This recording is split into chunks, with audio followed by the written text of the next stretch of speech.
أعوذ بالله العلي العظيم من الشيطان اللعين الرجيم. Let's let people in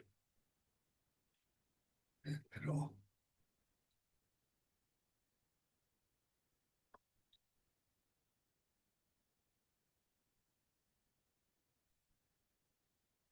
There's everybody. We only have 3 people to 4 people.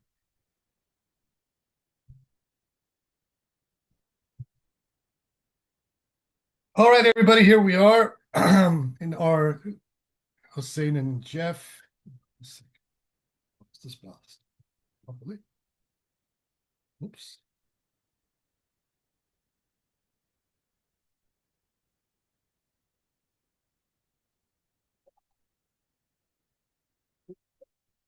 Here we are in our 7th, I believe, session of Suhrawardi's Visionary Narratives. First half of Language of the Ants, Lughat al-Muran. This is a interesting visionary narrative because we have 12 chapters that none of which are actually connected to each other. And this is deliberate because in it, Suhrawardi is basically telling us the same thing, but using different narrative frameworks and characters to basically say the same thing. Thaxton's translation is okay. Last night, I took out Nasrullah Javadi's critical edition of the Persian text that he put out back in 2007. He had found more manuscripts, even more manuscripts than the ones that Korban and Nas had at their disposal when they put out their critical edition.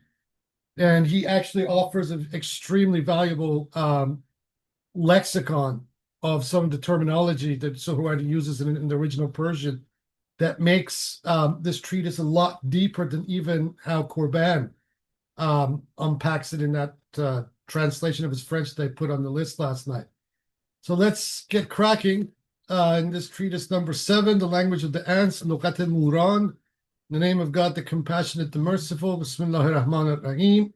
O Lord, increase me in knowledge. Rabbi zadni ilman. Praise be to the originator of all, for in reality, all of entirety is worthy of the acknowledgement of existent things by the act of witnessing existence. And salutations upon the Lord of humanity, Muhammad, the chosen one. May God grant him peace, and to his family and their souls. One of my dear friends, whose favor was inclined towards this humble one, entreated me to write a few words concerning the way of the path on condition that he keep it from the unworthy.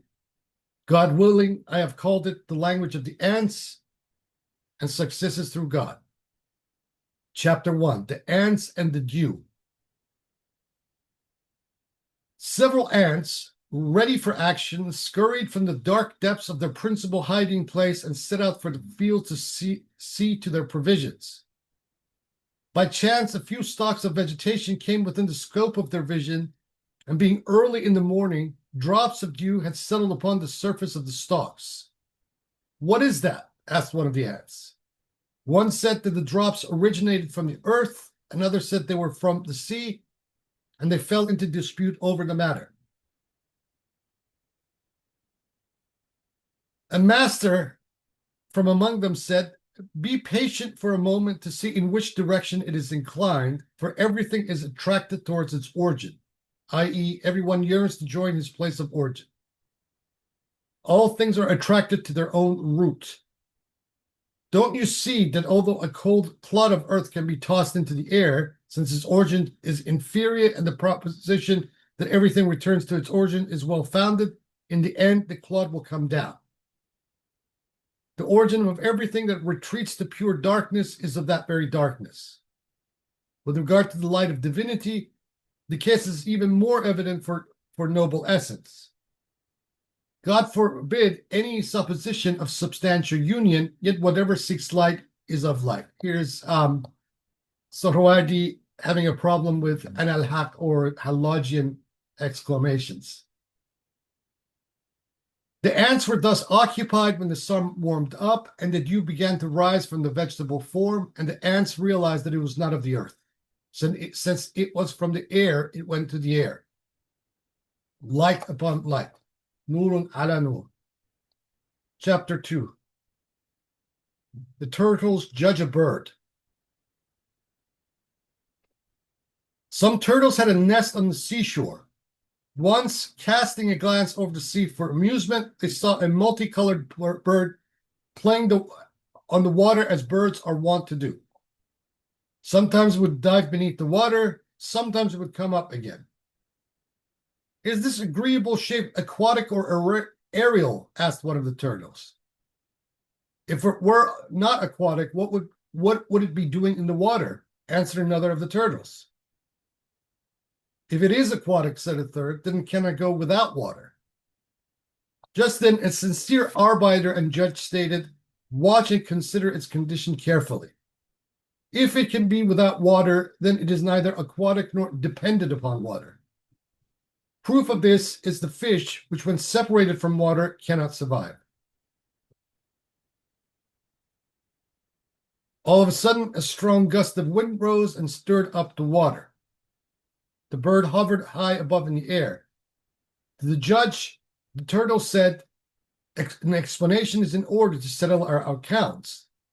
The judge quoted the words of Abu Talib al-Makki, one of the early Sufis, which he wrote regarding our prophet in his chapter on ecstasy and fear, saying, when he garbed him, he caused the arrangement of reason to depart from him and also removed from him temporal and spatial existence. That is, he said that in the state of ecstasy, temporality and spatiality were removed from the prophet. And Makki says further concerning Hassan ibn Saleh in his chapter on love and the stage of friendship, that the vision appeared to him and space and time were rolled up for him. The great masters have considered passion, time, and space and the body to be among those things that obscure the intellect. Hussein ibn Mansur al-Laj says concerning the prophet that he shut his eyes to the where. He also says the Sufi is beyond all existences and above all worlds. All are in agreement that until the veil is lifted, true observation cannot be obtained, and this observable essence, thought, meaning our own, is created and temporal. All the turtles cried out, how can an essence that is spatial go out of space? How can it be severed from the directions? It is for this very reason that I have told the story at such length, said the judge. We turn you out, cried the turtles. You're dismissed. And they kicked sand in his face and returned to their nest because they didn't like the answer. Solomon and the Nightingale, chapter 3. All the birds were present at Solomon's court except the nightingale, to whom Solomon appointed one of the birds to take a message and say, it is necessary for you and me to meet one another. When Solomon's message was delivered, the nightingale had never left its nest. Turning to its friends, it said, thus is Solomon's command, and he does not lie. He has promised a meeting, yet no meeting will be possible if he's outside the nest while we are inside, and he will never fit out inside our nest. There's no other alternative. There was an aged one in their midst who cried out and said, if the promise implicit in the words that day whereon they shall meet be true, and if the import of the words all of them in general shall be assembled before us, unto us shall they return, and in the assembly of truth, in the presence of a most potent king, come true, then the solution is thus. Since King Solomon will not fit in our nest, we must leave the nest and go to him. Otherwise, the meeting will not be possible. When asked what Sufism was, Junaid replied with this verse. He sang to me through the heart, and I sang as he sang. And we were everywhere they were, and they were everywhere we were. Chapter 4. Kay Khosrow's World Revealing Cup, the Jam Jam. Kay Khosrow had a cup that showed the whole world. In it, he could see whatever he wanted. be informed of all things, and gain access to hidden things. It is said that it had a sheath of leather made in the shape of a cone, and there were 10 wide straps placed around it, meaning the 5 outer senses and the 5 inner. When he wanted to see any of the hidden things, he would put it on a turning device.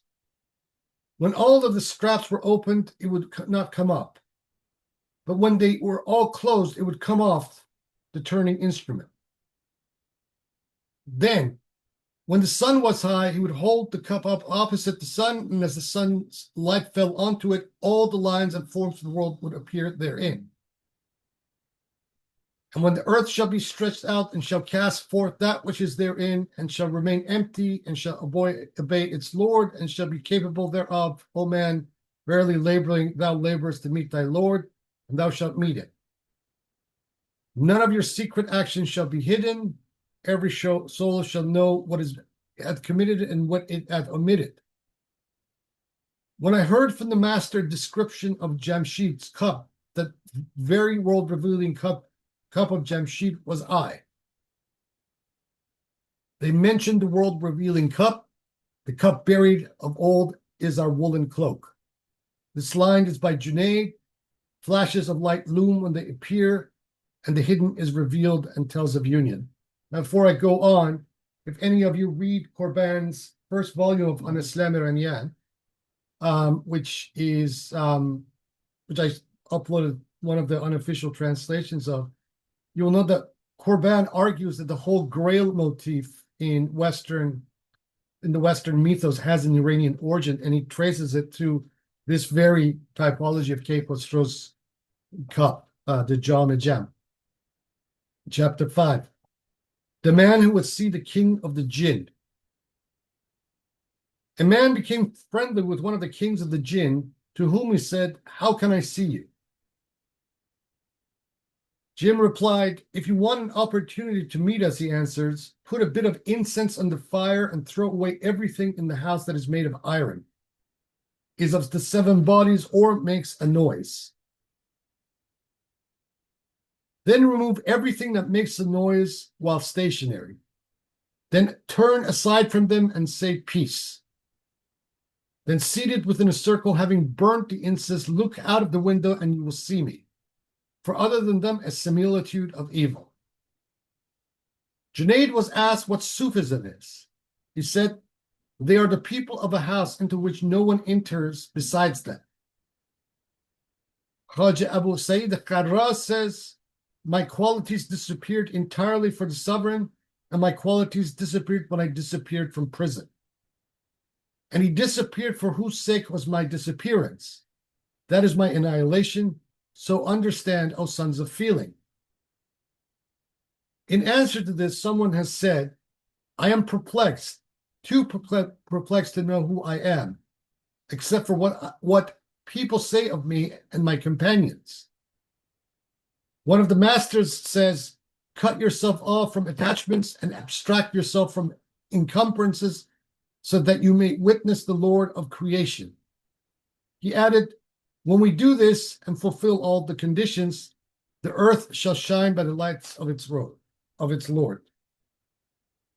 Ashraqa al-ard min nur rabbiha, and judgment shall be given between them with truth." It is also said, "Praise be unto God, the Lord of the universe. Peace be with those meeting places. They are the path of my approach to water and the channel of my north wind." Chapter 6, the chameleon and the bats. This is like he is anticipating what is about to happen to him in Aleppo. Once there was a conflict between some bats and a chameleon, and the abuse between them reached such fierce proportions that the controversy exceeded all bounds.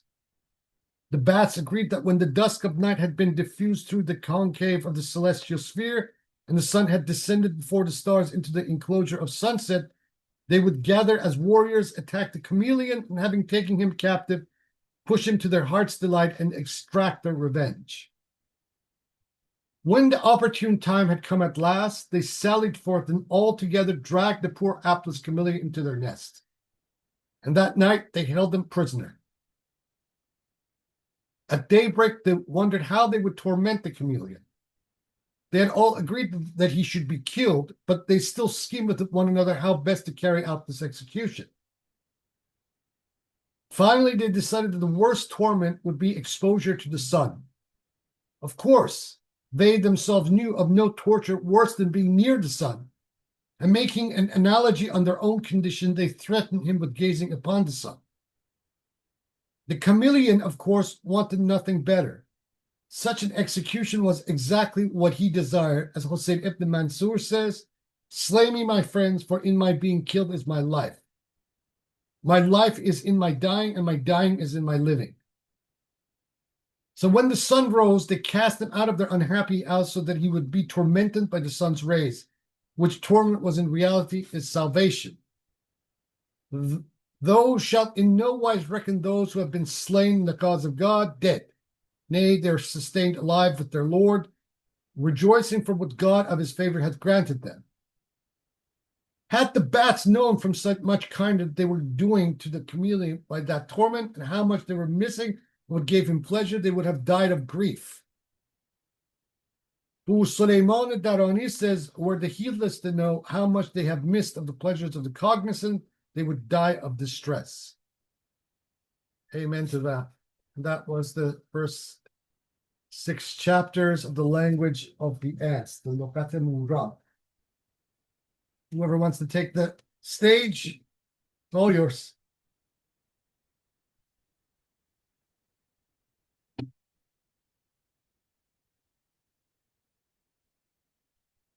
Who wants to talk first? I really appreciate Suhrawardi's sense of humor. It Yeah, really shines through often, and he's just getting funnier and funnier all the time. yeah, That's yes, my first observation. yeah. He's got. Um, It also shows you his joie de vivre. You know, is very jovial. His age. I mean, he was quite young. He was in his 30s. You know, yeah, and most of these visionary narratives. I mean, there are different opinions about when he actually composed them. Some believe he did it much earlier than the last decade of his life. Either way, you know, it does show a kind of exuberance that is very youthful. Yeah. right. You mentioned he seemed to be foreshadowing what was to come for him in So, Aleppo. Is that where I can't remember? Is that where he met his fate ultimately? yes, that's where these Yeah, exoteric jury consults sealed his fate. Yeah. right. Wow. I can't believe looking up some of these figures, some of these Sufi figures that are famous, I can't believe how many martyrs there are. I mean, it's like every one of them basically end up executed by the state. Yeah. It's insane. Yeah. Yeah. I mean, state orthodoxy finds, especially when state orthodoxy and religion are the same thing, finds these sorts of approaches to spirituality extremely dangerous. I mean, even now we're Hmm. finding in various places now, whether we're talking about Iran or whether we're talking about even America under Trump, you know, once the state takes an ideology, these sorts of liberation messages that Sufis and similar project are extremely destabilizing to that kind of idea. Yeah, Yeah. yeah. And I guess back then the only way to cancel them is to just actually execute them in the public square. Yep. And this is which they did with Hallaj, which they did with Ain al-Ghazat Hamadani, with Suhrawardi. There's differing narratives about how he actually died. He was imprisoned in the citadel as of Aleppo. There's a question as to how he was actually killed, but we do know that his dead body, was carried out of the citadel around the first 2.5 weeks of January 1192. Usually his date of death is put at 1191, but his carcass was carted out of the prison citadel in January 1192. Um, he had made an impression on the son of Saladin, who at the time was very young. He must have been about 14, 15 years old. Malik Zahir Shah. Saladin was busy fighting the Crusaders, and he had appointed his son as the governor of Sham of Syria. And Aleppo was the seat of this governorate. And once Suhrawardi had entered Aleppo, he headed straight for this court of Malik Zahir Shah and made quite an impression on this young boy.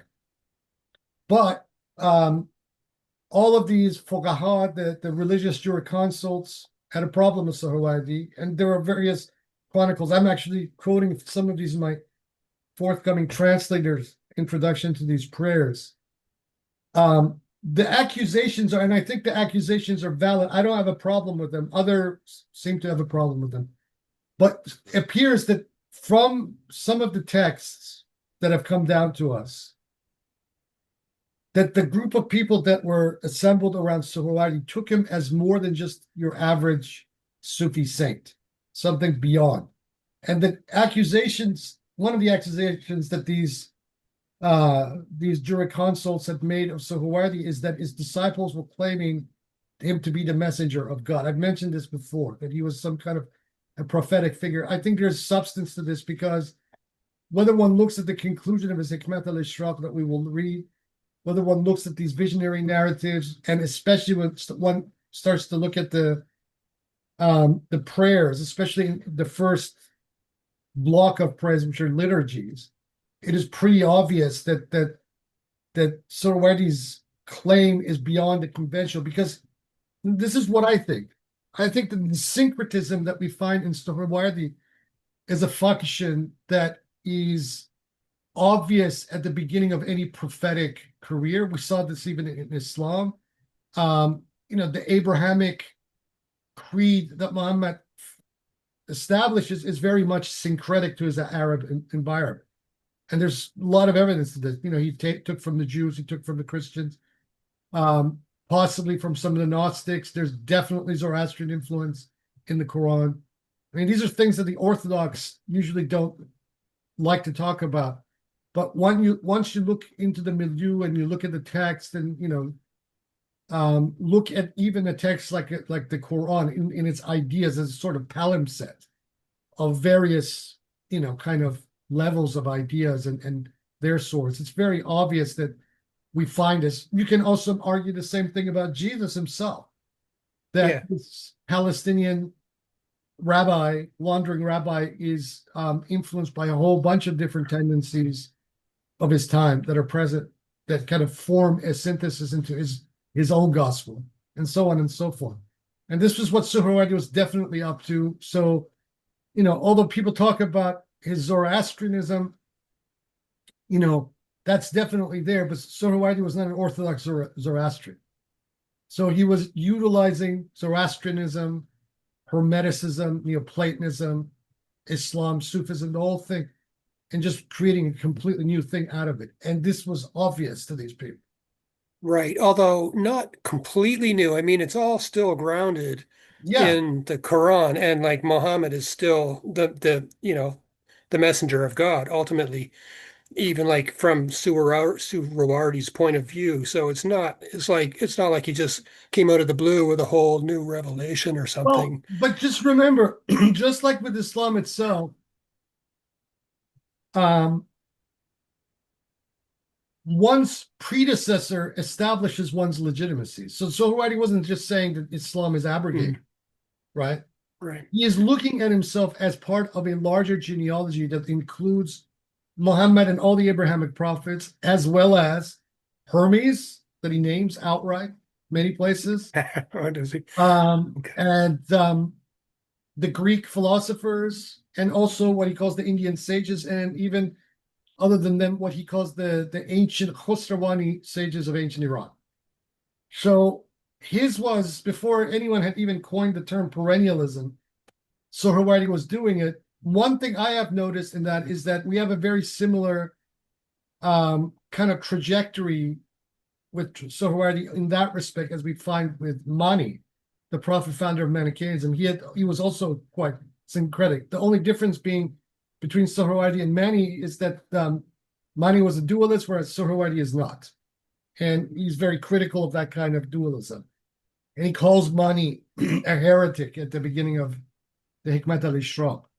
So, but the function is very similar. This very syncretic universalist. He's claiming lineages outside of the Abrahamic one. This is the same thing that Mani did. Mani claimed Buddhism. He claimed, I don't know whether he claimed the Greek philosophers, but the early Manichaeans seem to have had a thing for Plato, just like Suhrawardi did. So these sorts of things are not new, but the function is known. And I would say that even in Islam, these sorts of syncretic mechanisms are always operative.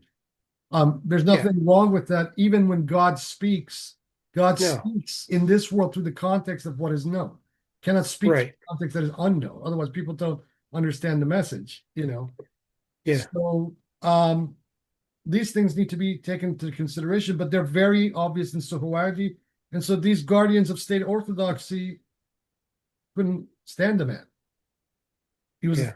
and especially to a young 14, 15-year-old who was the governor of Aleppo, the son of Saladin.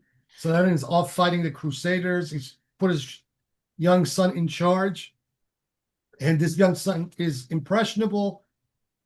This young son also needs to keep these various figures in line because Saladin had only recently conquered Syria from other rival kingdoms and sent them packing. So if these various religious jurisconsults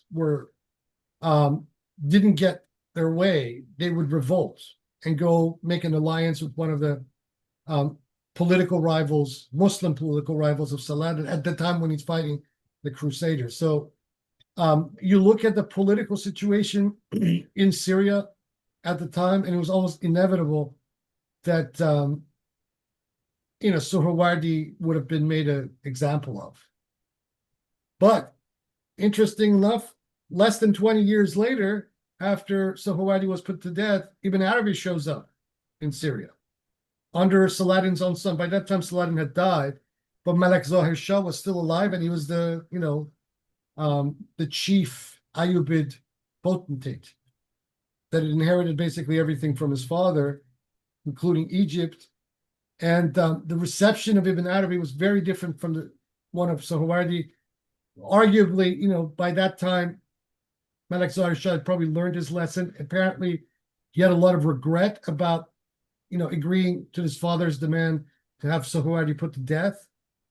But by the time Ibn Arabi arrives, it's very different.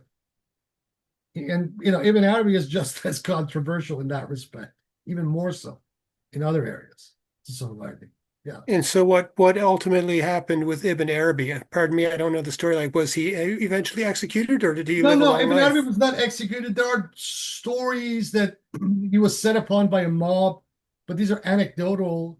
There's one that Claudia Das mentioned in her biography of Ibn Arabi that apparently Ibn Arabi had gotten into a big tiff and argument with this very corrupt imam of a mosque.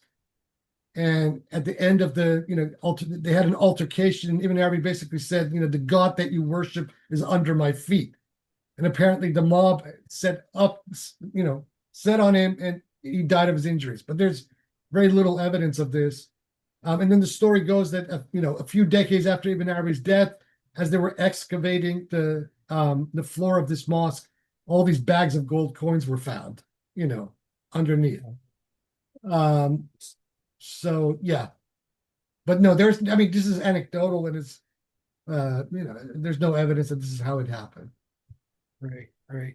Good story though. Thank you. I appreciate that. That's great. Yeah. Yeah. Um, okay. Thank you. I'll let someone else go. But thank Sure, you very much. no worries. Assalamu alaikum. I actually would So, like to piggyback off of that conversation. sure.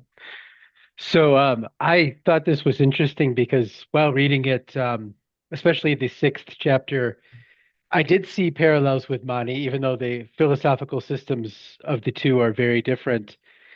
So it wouldn't surprise me that Suhrawardi would pronounce curses upon Mani. At the same time, I think Mani was, in his own way, a very brilliant and probably also a very gentle man, given his ethical philosophy. Yeah. But one thing that was really interesting to me was earlier in the readings of this story, he does sort of make a subtle criticism of Al-Hallaj with Mm, the mention of no substantial union. mm. And yet at the same time, it seems like he's using Al-Hallaj as a typology of himself. It seems like he's Yes. going in that direction. Yeah, yes. Yeah, he's doing that. So, Go ahead, finish your thought. well, it just strikes me as interesting that while his criticism of Al-Hallaj seems more gentle than anything that he felt about Mani, Mm. he is not averse to using somebody that he has criticisms of as a forerunner of himself Oh yeah. and somebody to build off of. I Yeah. suppose there's a prophetic modus operandi at work in that. Yeah. Yeah, I think you're right. That is what's going on. Um Suhrawardi has a problem with this whole substantial union concept. Mm-hmm.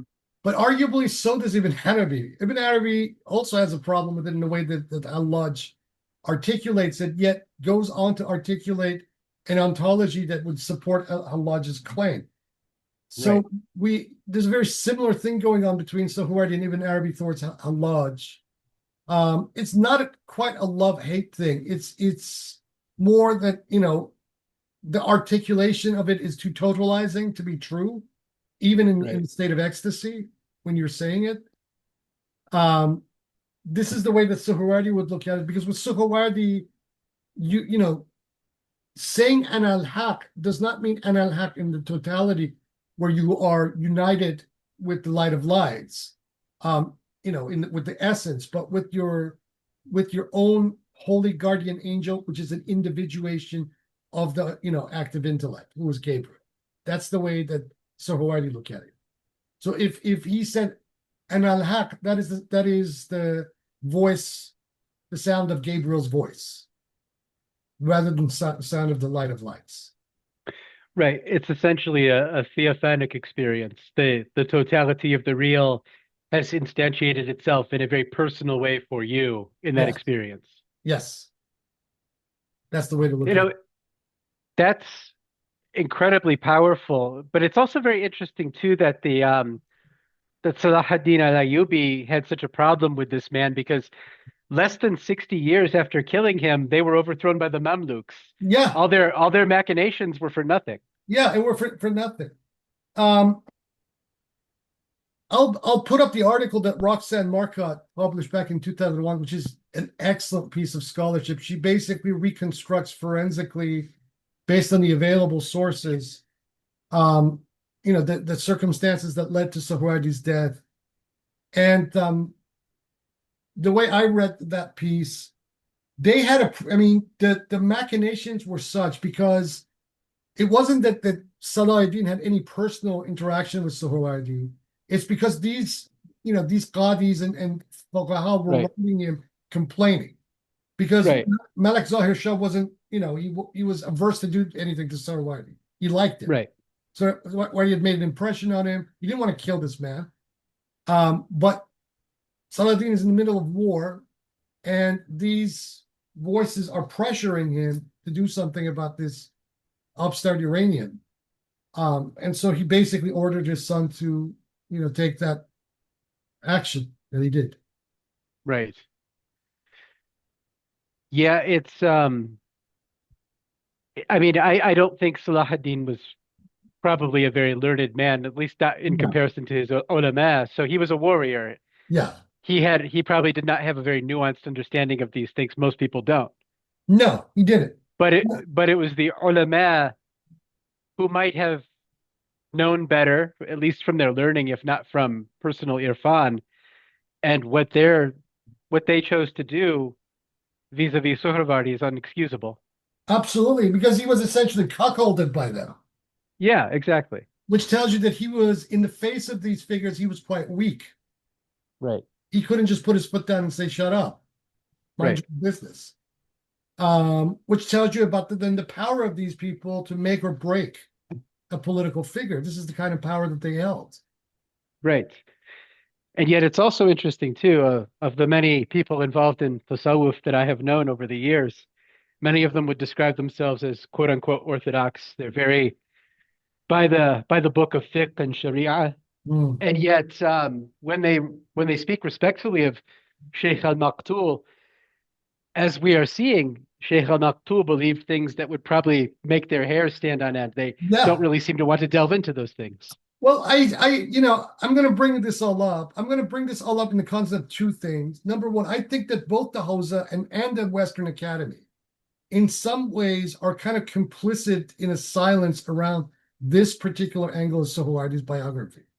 Yes. And the Hosa, for a very obvious reason, because, especially the Shia Hosa, they appropriated Suhrawardi. If you get these controversial elements of his biography too out in the open, it discredits it. And if it's Suhrawardi is discredited with the Orthodox, then that discredits the study of Suhrawardi in the Hosa itself. Right. Irrespective of the fact that Suhrawardi's Ishraq has in some ways been even more influential than Avicenna. So that's their interest, to keep this all under lid. Oh, it's just a misunderstanding. These are slurs, etc. And this is the way that Shahrazuri is one of his first eminent philosophical disciples who lived about 67 years after him. He started this. And when you read Shahrazuri's biography of Suhrawardi, which I will quote, he has a problem with this claim. And, basically exclaims, well, God only knows the accuracy of it, throws up his hands. But when you look at Suhrawardi's own works, that concept of prophetic reception is there out very clearly. Okay. And Corban, to his credit, was very sensitive to these things. So when he is dealing with the works of Suhrawardi, and especially in these visionary narratives, he points all of this out in the notes. But if you look at more modern studies of Suhrawardi, if you go to someone like John Walbridge or even my old advisor Hossein Ziai, they either skim it or just completely ignore it altogether. They're more interested in presenting the kind of this purported peripatetic logic with mystical quirks that they've the sanitized and domesticated version of Suhrawardi that they want to present to the world. But this is not Suhrawardi. It's not. The secular academy approach sounds like it's a mirror image of the sanitizing Hawzavi approach, where it's essentially a Zahiri approach to a man who was a botany all the way. Yeah, exactly. Yeah. Yeah. And I think that one of the reasons that, at least in the Anglo-American Academy, with figures like Dimitri Gutas, John Walbridge, and even my old advisor, Ziai, that part of their motivation for kind of minimizing this stuff is precisely the same kind of motivations that we have in the Hosa. Whereas the Europeans don't seem to have a problem with it. I mean, Corban didn't, many of his other colleagues who wrote about Suhrawardi didn't have it. But it's just this Anglo-American. I think it may be some kind of a Protestant bias, that secularism has kind of adopted about people who make these kind of elevated claims. But, this is why, to me, what Corban says about the prophetic philosophy of Suhrawardi is 100% on the money. This is exactly what's going on. Maybe he wasn't offering a Sharia, we don't know.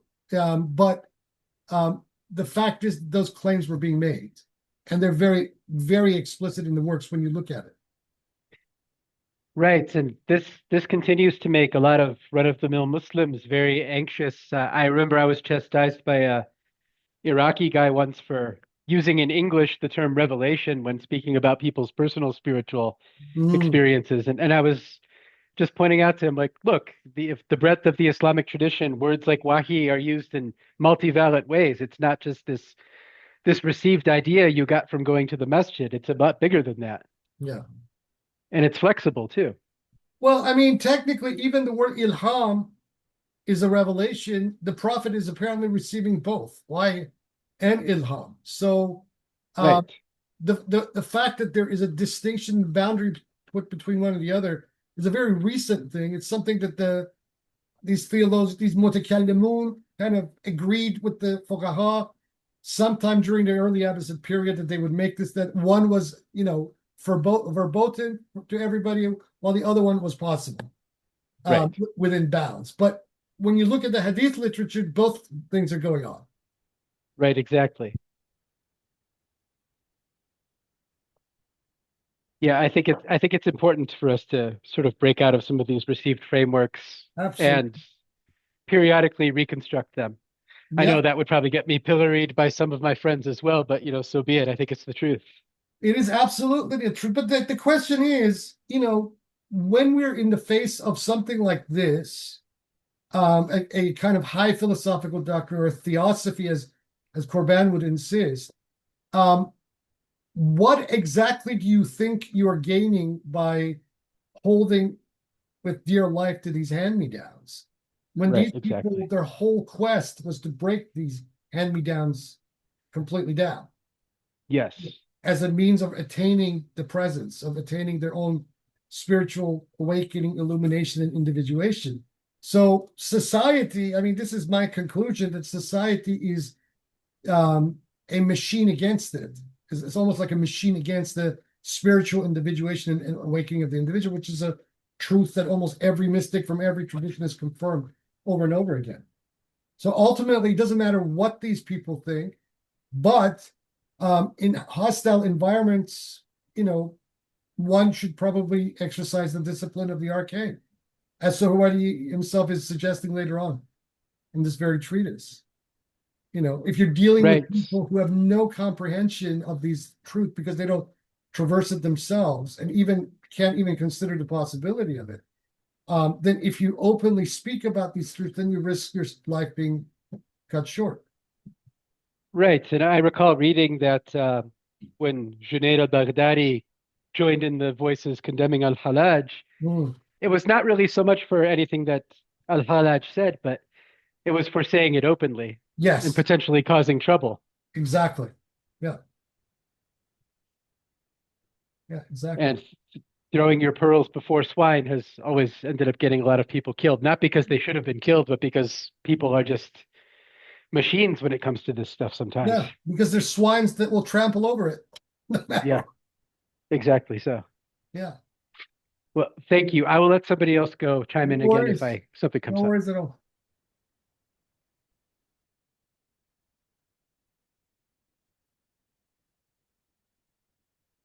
Yeah, Assalamu alaikum, Sheikh. Sorry if the audio quality is a little bit bad from where I'm speaking. I'm not at home. It's fine. Can you hear me okay? Yeah. Okay, so my favorite one was out of all the stories we've heard, all the little aphorisms, was the one with the turtles and the birds. Yeah. And I thought that was really cool. And I guess one thing that sort of struck me is that turtles, they kind of start their life like the sea turtles. I'm assuming these are sea turtles. They kind of start their life on land, and then their eggs hatch, and then they run to the water, and on the way they're like dodging all these birds and stuff. And then they eventually live their life in the water until they return back to land, right? Now sort of thinking about this, like what was the water and the air sort of symbolizing? And I guess I'm not sure if this was like the correct interpretation, but I sort of saw the water as being a sort of like place of like wayfaring, and to see like the air as being almost like a place of like of I guess realization, like higher than wayfaring. I guess one thing that struck me is the fact that like on the earth, like when we're on land, there's only like maybe very limited planes of movement for us, right? Mm. Which isn't true for water. In water, you can, go around, and there's still a bit of resistance and stuff, and it's even less true for the air, right? Because in the air there's like even less degree or even more degrees of freedom, right? And I guess one thing that I was pretty interested in thinking is that the turtles, they didn't really get what was going on with the bird, and they they are, I guess it's because they're so enmeshed within, I guess, the world, right, that they can't understand this. And I guess I was wondering is Will it surprise them when their babies start getting attacked by the birds and stuff like that, when that sort of when they have Well, no choice? Right? here's the point that Suhrawardi is trying to make with that. The bird, as a symbol of the soul, right, is capable of alighting on water and in the air. Okay, here we don't even have land. We just have water and air. So the water can be represent the terrain of the world. Water and prime material, prime matter also are synonymous in alchemy. This is one reason that Suhrawardi is probably using that symbolism. So the turtles would represent the denizens of the material world itself. Then they behold this creature with the assumption that they've never seen a bird before, who is capable of alighting on water while also flying in the air. This is the symbol of the Gnostic, who is in both worlds. He is in the human world, but his soul is able to freely ascend the watery prime material world and into the world of air, right? That is what this represents. That story is great because at the end of it, even these turtles diss on their own wise man, their judge, who gives them a correct answer, which tells you that the mob, no matter how reasonable an explanation they give, if they don't like the answer given, if they don't get the expected answer to their conundrum, they will even turn on their very own. And this was one of the very poignant areas of this particular narrative. But that's the symbolism. The bird is the soul, who is able in the bodily form to inhabit the physical world and also the spiritual world, which is the air. Okay, cool. Thank you. That's Really, that. I want to, excuse me, if you want to continue. No, go ahead. No.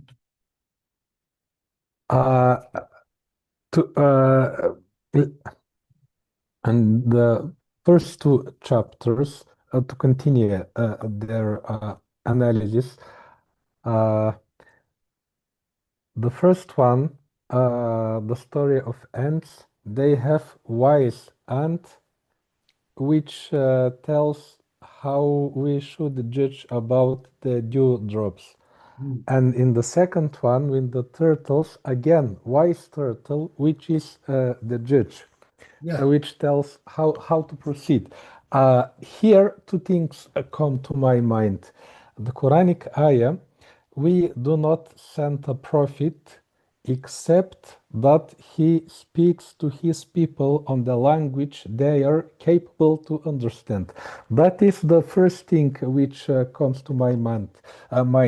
That the advice is given to the ants by a wise ant, is somehow in the sort of guide or saint or prophet, the same one with the turtles and the white turtles. This is, if we take these parables, exoteric. If we take it as representing our inner state, that we are looking to something which is unknown to us, and we are trying to judge it, that our inner nature every time reacts in the same manner, that we tend to reject what is new in what is unknown to Yes. us. But here, the wise ant and the wise turtle, it is the spiritual intuition which gives us the guiding line how to judge correctly and to proceed the right way. But usually the case is although we have that inner spiritual intuition, most of the cases we just ignore it and reject what is new and what is unknown to us. What would be your comment on I think this? that's a fair observation. That is what he's implying. Yes, very much so. And the kid, whether it be the judge of the turtles or the wise men of the ants. Why he begins with the ants, just remember the naml that we have in the Quran that is itself a very important motif of the very thing that Suhrawardi is now kind of in a very succinct form giving us. Because the naml in the Quran itself is a very important motif. And this is the way Suhrawardi is kind of reading this first one as kind of a tone setting for everything that comes after it. So it seems that the first parable of the ants, it is given in a positive way because the ants, in difference to the turtles, they understand and accept the. Okay, the next one.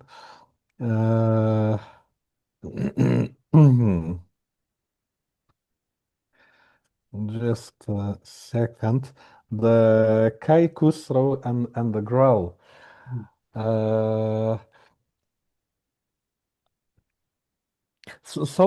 Here, from what I get, the Growl, it is symbolize the soul, the cup in which the leather sheet, at least to me, it seems the body, the leather sheet, as the previous treatise, the biggest organ which encompasses the whole body.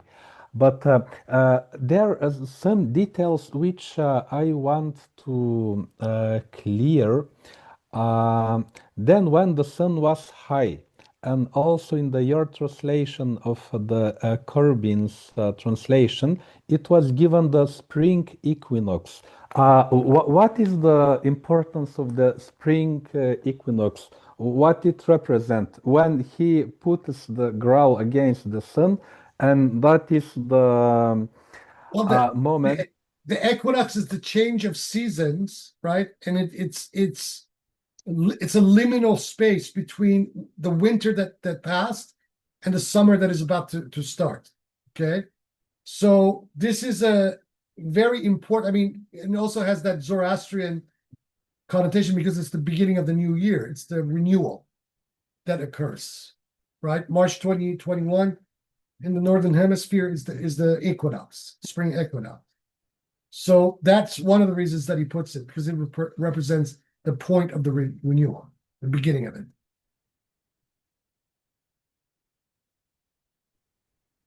Okay, and the other one, the turning device, or what is its significance? Of the trimming device. When he wanted to see any of the hidden things, Okay. he would put it, meaning the grail, on a turning device. Yeah. The turning device is another metaphor for the body because the grail itself is the soul. Jam Giti Nama, the Jam Jam is with Suhrawardi in this particular tape, is the metaphor for the soul itself. Jamshid's cup, the grail, is capable of seeing everything. Right? It's a pure, polished crystal, mirror cup that just projects nothing but truth. Okay, so that machine is basically the body. It's a metaphor for the body.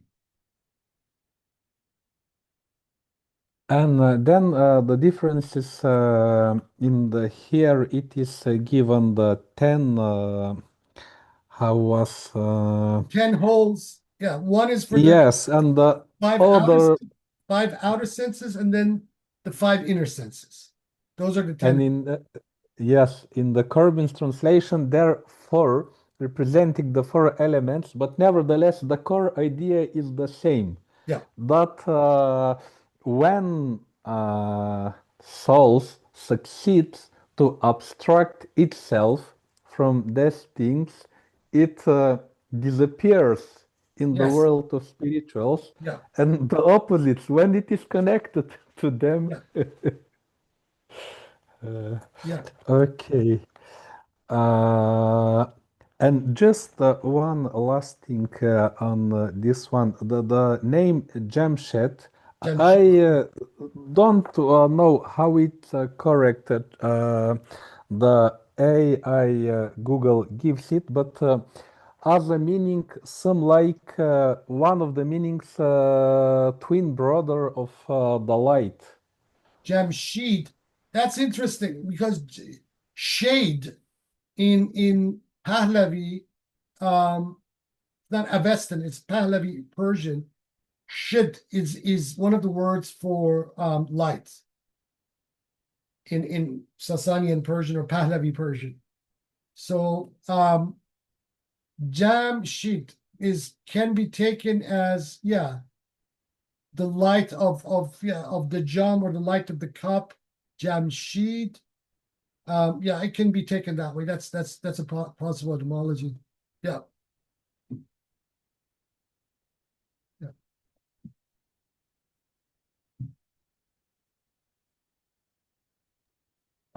And the last one of the stories, which I want to clear some details, it is about the king of the jinns. Mm.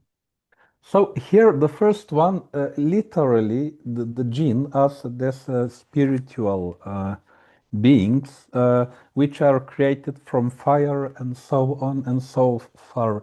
But I here wonder, jinn can, if we take it by its root meaning, to have even more general meaning, everything which is hidden, meaning which is from the spiritual world. Yeah. And the king of the jinns here, at least to me, seems to represent God himself. Yes, that's exactly the point he's trying to make. So when he tells him, So as the Lord of the souls, in some sense. yeah. Because the jinn obviously can't be seen in the same manner that God can't be seen. So, but this person befriends the king of the jinn, right? Just as the Salik or the Arif is befriending God.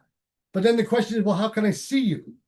And so these are the recommendations. This is what you need to get rid of this. And then all of these are symbols for the very things that the Arif and the Salik need to get rid of in order to see God, to have that beatific vision. Yes, and here on some of the advices, when I read your translation of Corbin's translation, it makes the things much more clear. But still, I have some point which want to clarify. So when here it is said the gold and silver coins should be thrown, that makes much sense. But all the seven metals are mentioned. What would be their significance and meaning? Okay, this is a very important point. It's going to come up in the prayers. Each of the seven metals are tied to planets, correctly? But they're tied to the planet not in its intellectual or spiritual governing, they're tied to its heavenly body. Okay, so the argument is, and this is a point of disagreement between different commentators on this particular area of this treatise, is that what Suhrawardi is saying is that when you get rid of the material elements associated with the seven planetary spheres, were the victorial lights, the Anwar al-Qahira of his system, then what you do, you end up with the spirits, with the intellect, the ghul, al-fa'ala that are behind the physical planets. So remember, in Suhrawardi, these planets themselves, even though he's praying, he's offering prayer to the planets, his intention is not the actual physical body of the planets themselves. It is to their higher intelligences who are governing them, the physical bodies being like the physical theurgies of these higher intelligence beings. So that is what he's meaning. Once you get rid of the body, so once you get rid of the bodies, the heavenly bodies associated with the victorial lights, then you end up at these, seven high intellects that then become the ladders for you to climb to the light of lights, or to the world of the Mashriq, the Orient.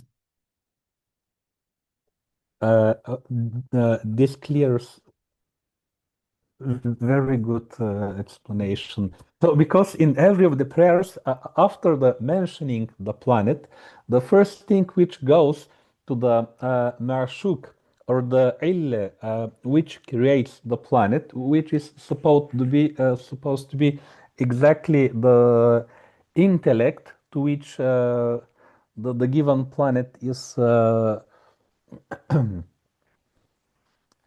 Okay. The and the incense and the fire which burns the incense, they are what they symbolize. The first thing, to burn the incense. Well, the burning of the incense represents an element of the burning of the nafs, right? The smoke from the incense represents the soul, or the contents of the soul that go up, right? So this is what smoke and air. It's why he uses that symbolism of air in the first one, or in the second one rather, with the turtles, is because it rises up, and what rises up is a symbol for the soul going to its source, right? So this is one of the reasons we get this with Suhrawardi here. Whoops, what's going on?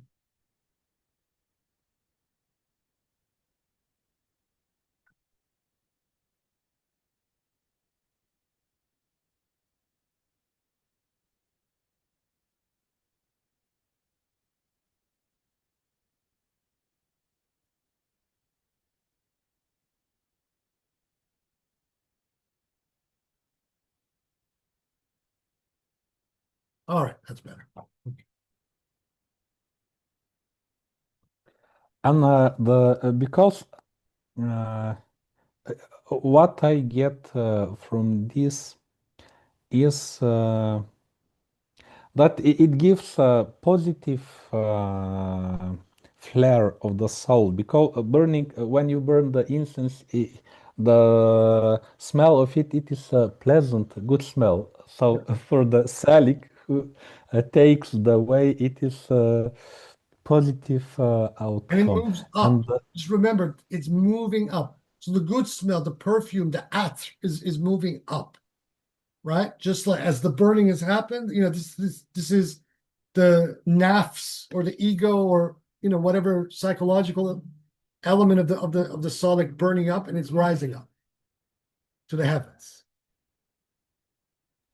And the last one, I even don't know it is correct translation, because I didn't found it in the Corbin version. But nevertheless, it is the sentence where he says, "Then seated within a circle, and having burned the incense, look out of the window, and you will see me." Here, the circle, seated within a circle. The circle means a halqa of murids with the sheikh, a tariqa, is basically what he's meaning by that. The seek within a circle, which is interesting because we are not completely sure whether Suhrawardi was affiliated with the tariqa. We know he was hanging out with Sufis, but the question has always been who was his murshid, and whether Suhrawardi was a Waisi type. So why would he give this kind of advice? I guess because unless you are accomplished at the kind of level that Suhrawardi was, seeking this sort of path in a society without proper guidance will not get you there, right? And that circle, just remember, in the occult, the circle is a symbol of protection. Whoever stands inside is protected. Whoever stands outside of it is unprotected. So, and this is the jinn he's talking about, who's a stand-in for God in this tale.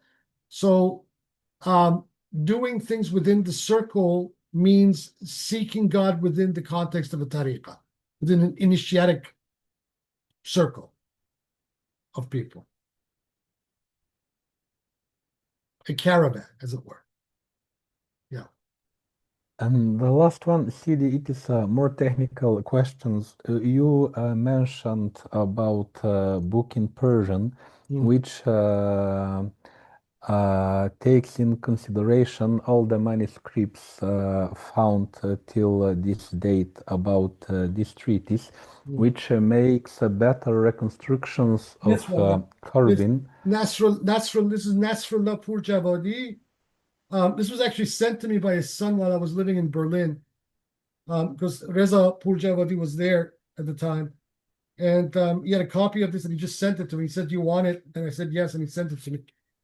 And it's a good edition. He found more manuscripts. He found a couple of manuscripts in Germany, of all places. And so he reconstructed a text of this that it flows a little bit better than the text that Nasr and Korban put together.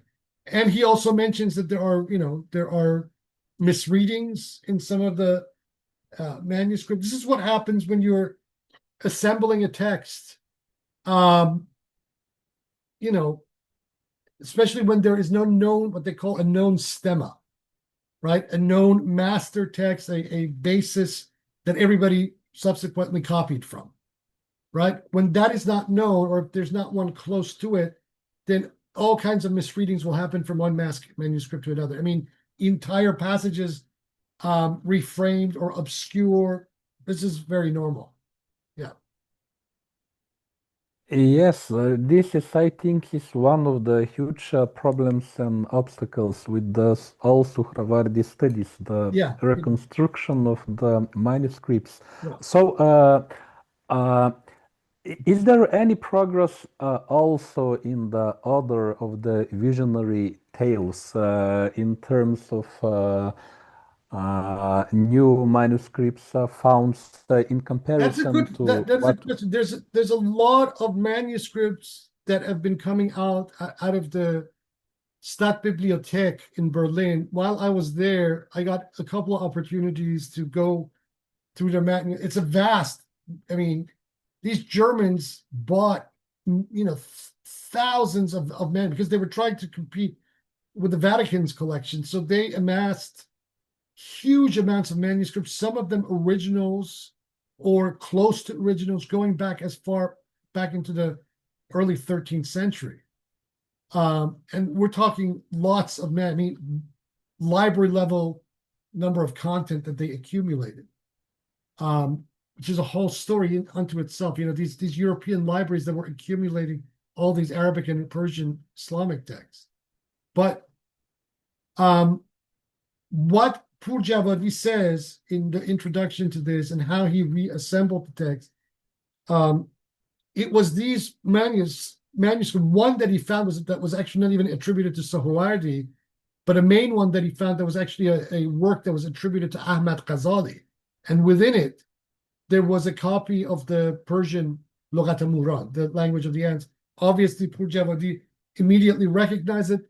This manuscript went back to somewhere around the middle of the 13th century, so roughly about 67 years after Suhrawardi's death, which is contemporaneous with some of the compendium manuscripts that we have of Suhrawardi's entire works, one of which holds several of these prayers that I have been working on. This is the Raqib Pasha manuscript that was copied for one of the Seljuks sultans, and it was originally copied in Baghdad and then found its way eventually into the collection of the Ottoman sultans. Interestingly enough, the very oldest work of Suhrawardi that we know is the prayers, and it's the copy of the prayers that I'm going to put out. And in the trajectory of them, this is a Hagia Sophia manuscript. I'm going to actually reproduce the entire manuscript at the end of this, so people have that, and then the kind of the sections of some of the other Turkish manuscripts I've worked with. What has happened in Iran is a real story, because probably in the last 100 years, maybe from the end of the Safavid period up to the Qajars, because there was a period of a lot of political turmoil in Iran, in between the Safavids and then the stabilization by the Qajars. A lot of things happened. But for some reason, we find a lot of manuscripts of the work of Suhrawardi missing out of Iran, right? So there's a gap in this period from between the end of the Safavid period to the beginning of the Qajar period, where works that should have been in Iranian collections aren't. So I was looking for manuscripts of these prayers of Suhrawardi amongst the Iranian collection. It's only recently that this lady who wrote a very short but important study that I will be quoting, Malihe Karbasian, indicated manuscripts of extracts of certain of these Suhrawardian prayers that are held amongst the collection of the Iranian Majlis Library. But before that, I was looking in vain in Iranian collections, and everybody I was talking to, whether in Qom or elsewhere, scholars, very well-known ones, they were saying that a lot of these works are not here.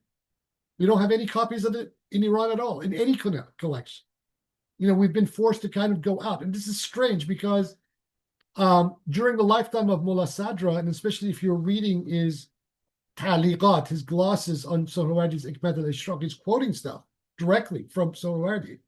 And until his flight from Iran to Basra, when he died on the way to the Hajj, and then on his way back, he died in Basra, there were copious copies of the works of Suhrawardi. So what happened from this period of, you know, the end of the life of Mullah Sadra to the beginning of the Qajar? Well, it seems that a lot of these things, a lot of these works found their way to India. So a lot of, you know, these sorts of Ishraqi works were transported, whether through the Azar Kevanis or other groups. They found their way to Indian collections. Others of them were sold off, apparently, to the Turks. And it's Suhrawardi specifically. And this is during that end period of the Safavids, these Ithna Ashari mullahs had put their foot to the pedal against the Irfan and Sufis in general. And Suhrawardi is suspect. What's suspect in that? This is the crowd of people who had been following the Majlisis, etc. So this is the only explanation. So the Indians, especially during the period of Akbar, and then after his son, Aurangzeb, who was the bad one, but after the reign of Aurangzeb, there's more of these sorts of things that end up in Indian manuscript libraries. But then, so basically, once the Qajars established the unified Iran, a lot of these works were either gone or people had to start to write them out by scratch. But that then gave an opportunity to the Turks to monopolize, because during the period of the Indian Raj, there was also then a lot of manuscripts, Arabic and Persian manuscripts, the British acquired out of India and that they sent back to England and that they put under lock and key, whether at Cambridge, Oxford, or elsewhere. So that's the other angle of this whole story. So, you know, I was looking in vain for the manuscripts of Suhrawardi's prayers in Iran. There was not one there, other than in the lithograph edition of Mullah Sadra's Ta'liqat ala Hikmat al-Ishraq. I have the feeling that if it was not that the very significant part of the philosophy of Mullah Sadra is built on Suhrawardi, that Ishraqi tradition, Suhrawardi, would be completely lost to the Iranian tradition. This is the question, and I think that part of what Nate and I were talking about is that Suhrawardi is a very sensitive character. Number one, he appeals to the national imagination of Iranians, number one. But by the same token, Suhrawardi has this extremely heterodox botany element to him that would offend the sensibilities of the mullahs, the exoteric mullahs. So there was an accommodation apparently made during some point, probably around the 19th century, where the mullahs of those agreed that the philosophers amongst them would study Suhrawardi and, you know, make him a centerpiece of their studies, but that these sorts of, you know, very controversial things need to be weeded out and kept out of the imagination of the masses for a very simple reason, which I draw attention to right at the beginning of my translator introduction, is because Suhrawardi reminded a lot of these mullahs of the Bab, okay? Because the claims are very similar. Even the writing style in certain areas are very similar that I put my finger on as well. So they couldn't get rid of Suhrawardi because by that time, within the philosophical cadre of the Hausa, Suhrawardi, study of Suhrawardi, even from a neutral point of view as a post-Avicenna, leading up to Mullah Sadra and his school, was a necessity. You could not study Hikmat in a Hausa without studying Suhrawardi. So this was the accommodation made. But so they controlled it. It was gate kept. Just like in the Western Academy, these things are gate kept. The mullahs have gate kept Suhrawardi in their own way. It's hilarious because you look at an otherwise very eminent contemporary Hausavi philosopher like Ibrahimi Dinani, who was one of Tabatabayi's students. And he's published several great books on Suhrawardi, one of which is excellent. He says nothing about this. Absolutely, in over several studies that he's written in Persian, analyzing in detail and very lucidly the philosophy of Ishraq, he says nothing. Zip.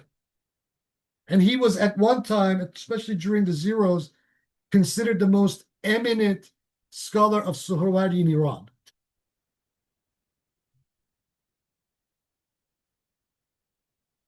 Yes, I see what's the picture. Only focusing on philosophy and completely disregard for the other aspects. I Okay, mean, thank you, Saidi. you're very welcome. I mean, the question is, why are these sorts of elements biography, other than the fact that if someone intently studies them, they can be seen as, I don't know, what? Giving people big ideas about making claims of their own? What's that about? Excuse me again to enter, but so if we compare, for example, Suhrawardi to Plato and to the Aristotle and so on, my impression is that they do not have any problems with Plato or Aristotle because they are not from the inner circle of Muslim. That they are just not Muslim, and we don't have any fears to discuss their ideas because we have the clear mind that they are outsiders. Yeah. But when comes to such figures as Suhrawardi, because of the fact that they're supposed to be of the inner circles of Muslims, then their ideas become big problem because they are speaking from the Islamic point of uh, Look, Hellenistic philosophy. I had this debate also very briefly with Idris Samami Hamid, because he seems to have a kind of a dismissive view, but I think he has a point, but I think his point is a little bit shallow. Yes, the Islamic philosophical heritage up to Al-Asai is very exclusively fixated on these Hellenistic figures, but it isn't as if that most of these figures of Islamic philosophy from Al-Kindi to Mir Damad are just verbatim rehashing Aristotle, Plato, and the Neoplatonists, right? Each one has a very novel take on what any of this stuff represents, to the point that you can say that each of them is completely a self-contained and unique philosophical system, right? So if you call them followers on one respect, fine, but then if you say that, then you have to explain how it is that each of them has a very unique spin on issues that, maybe the original Aristotle and Plato would even disagree with, even though some of these figures may be Platonists, some of them may be, Aristotelians. And this is kind of this shady liminal area of this that I think needs to be taken into consideration, even when we call certain figures like Suhrawardi a Platonist. He is a Platonist, but what he does with Platonism is completely profound. He just turns it into something else, adds Zoroastrianism to it, Hermeticism to it, possibly even Zoroastrianism, because the concept of this eternal time and the coeval nature of these eternal times with God, the Azaliya and the Abadiya that he puts in his prayers, these are very Zorvan-like ideas. So all of these things are present, thereby making Suhrawardi's so-called Hellenistic legacy maybe one amongst other influences. But what he did with it is probably a more important story than what, may be the subtext to it. I think these sorts of things, one needs to pay attention to. Scholars have this tendency of classifying and taxonomizing things, and then by doing so, they mislead their audience into thinking that, what they have classified and taxonomized fits exactly to what they say. If Suhrawardi is a Platonist, then therefore you can find everything in Plato's dialogues in Suhrawardi. No, it's not like that, as we know too well. Yeah. Okay, thank you very much. Sure thing. Okay, I just wanted to go for it. Go for it. I just wanted to say I don't even consider Suhrawardi a philosopher in the same way that we consider the Greek classical philosophers. I mean, for me, I'm no expert. I mean, I'm not. I haven't read all of the classical philosophy, and I haven't read all of Suhrawardi. But for me, Illuminationism is already a whole other thing than philosophy. Yeah, it is. I mean, reserve that judgment until we get to his Hikmat al-Ishraq, his philosophy of illumination.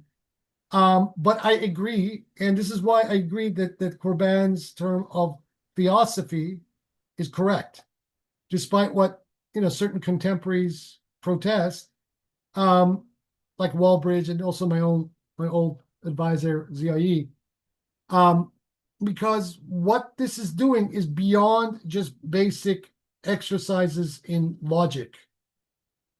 Okay, it is going, and there's also a very explicitly stated goal of realizing the content of what is being thought, what is being dialectically unpacked.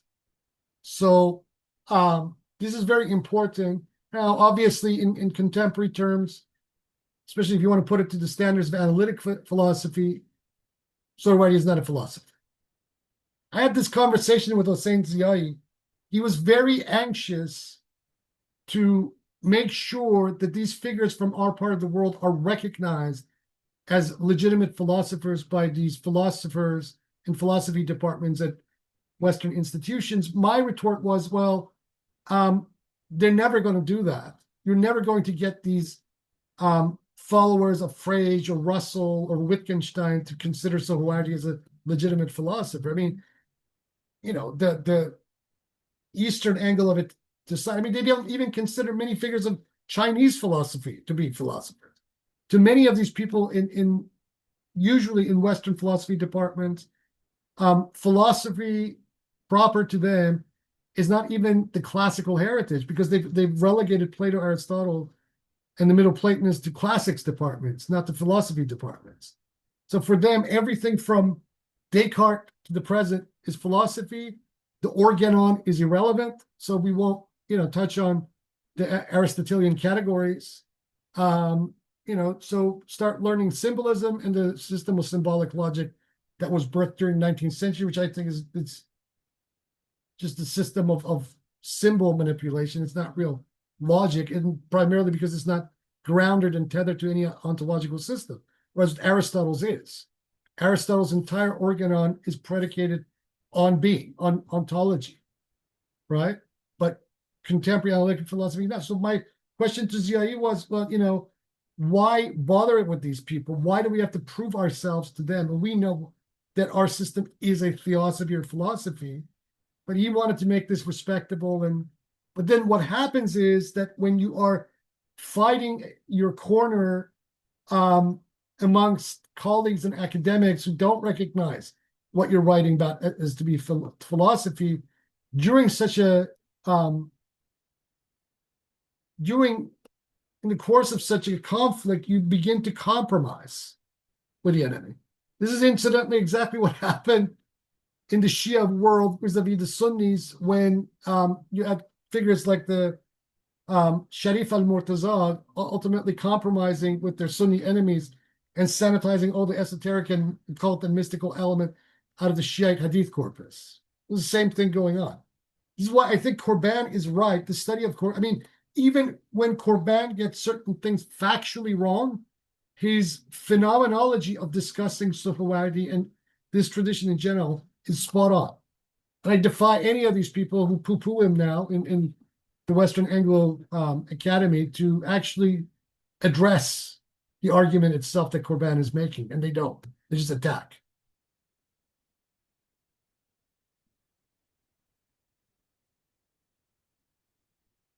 Yeah.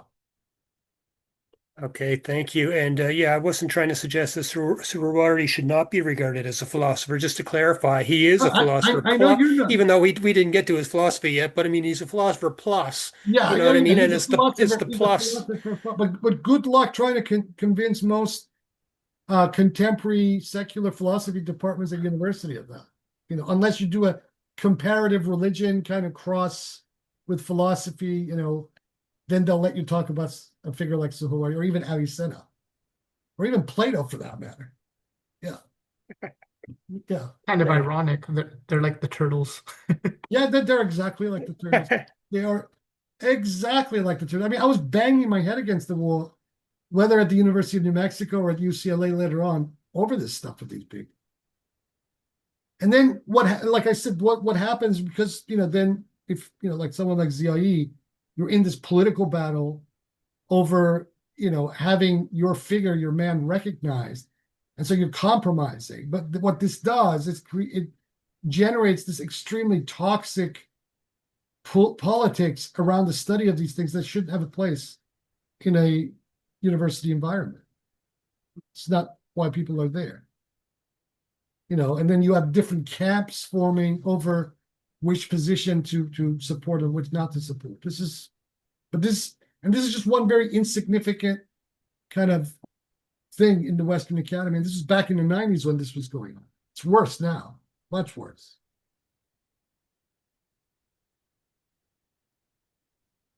Yeah. All right, folks. That was a good session. Those of you coming tomorrow for our Ibn Arabi, I'll hopefully see you then. Let's leave that here for today. And then next week, obviously, we will finish this recital. That translation by Corban is pretty good. Just remember his manuscripts are a little bit more limited than the ones that we have now. But I think you should read both of those together with Thaxton, because sometimes Thaxton can get extremely flat in his phrasing as compared to the Persian. So let's leave the session here for today and then come back next week with the Suhrawardi. And those of you coming tomorrow, I'll see you tomorrow. Yaha.